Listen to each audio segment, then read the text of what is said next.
There's something cooking, and I like it. I don't know what the end result's going to be, Boom. Yep. But I like it. And you know what it is? The New York Jets. Now, they're going to suck next year. I think we all accept it as a fact, except for one thing.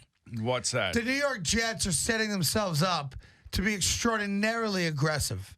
Nick Mangold, goodbye, $9 million. Yep. Revis, coming up in a few weeks. Goodbye. Gone. Giacomini, goodbye. Clady, goodbye. Right. They are setting themselves up to be true players this offseason. Now, the question will be, what, if any, free agent wants to come here, if not for a significant offer better than anyone else that's on the table? Well, yeah, that's but they got money to spend, baby. That's what it's going to take, because most of these free agents are going to say, okay, who's your quarterback and who's leading us to the promised land? And right now, they don't have an answer. They really don't have an answer. Or the answer that they may have in their own mind is that these are going to be the guys right now that we have, and most free agents will not even entertain that, especially at the beginning of free agency, because there'll be a lot of guys. Well, I'd say a lot of guys, but two in particular guys that I can think of right now that are non-quarterbacks that will get a lot of play. One will be A.J. Boye. He's a defensive back for the Houston Texans. He was undrafted. He had a great season.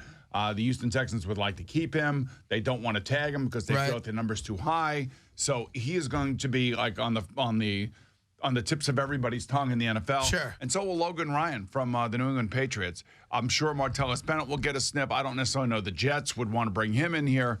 And then, of course, there's the quarterback class. And maybe Mike Glennon is that guy. But like I was saying Friday night, Al and I did that the hockey thing with the PGA Foundation over there at Montclair State. It was a great night. Thanks for everybody for showing up. So they were asking me before the game, what do you think the Jets are going to do? And I'm going to say, well, my partner basically brought up a scenario that makes a lot of sense. People don't seem to hear that it happened that way. But that's what I said. I said I gave you all the credit because the more I thought about it, the more it does make sense. And we've said it here now since the Super Bowl. That if, in fact, the Tony Romo domino falls and Tony Romo somehow finds his way to Kansas City, which is not a long shot thought process. If you think about Andy Reid saying, well, maybe Alex Smith has got us as far as we can go with him, and maybe we need somebody else, and maybe we sign Tony Romo, then that would make Alex Smith either available via trade or they would have to cut him, and then Alex Smith becomes a free agent.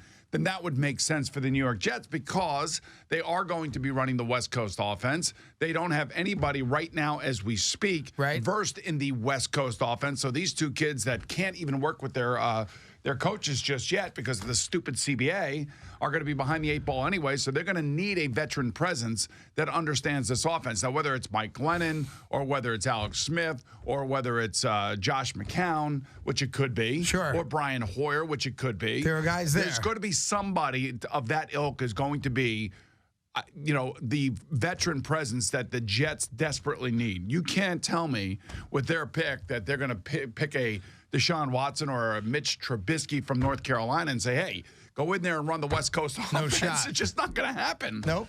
No, plus because they're not good enough. Plus, you got two guys you drafted in the last 2 years anyway sitting there. There's not a Carson Wentz or a Dak Prescott right now, but nobody thought Dak Prescott was going to be any good, especially out of the gate. Right. But then he gets with a very good team, who adds Ezekiel Elliott, who is obviously a premier running back behind a premier offensive line, and lo and behold, what you have is success. The Jets are not that right now. They're just but not I do like what they're doing. Aaron Henderson's contract wasn't picked up. You never heard of him anyway. He was a linebacker. That saves him $2.5 million. Know who he is. Mangold gone. Giacomini gone. Clady gone. Nick Folk gone. I think Brandon Marshall's going to be gone. And that's the other part of the story that came out of Friday night. What I was talking about. I said, of course I sat with Brandon Marshall at Showtime. Would you say it's advising him? I don't necessarily know. I consider myself an advisor. I consider myself a friend and somebody that would be honest with him about the long-term viability of the Jets making it to the playoffs, which in the short term does not look very good for a 33-year-old wide receiver.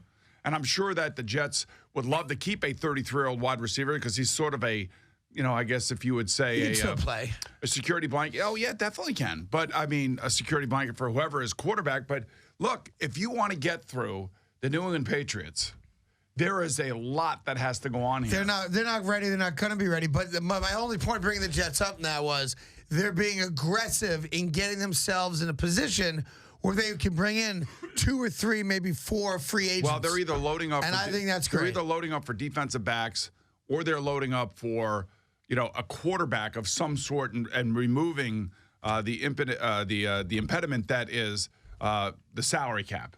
And they're trying to make available room for somebody or a bunch of guys, as you pointed out.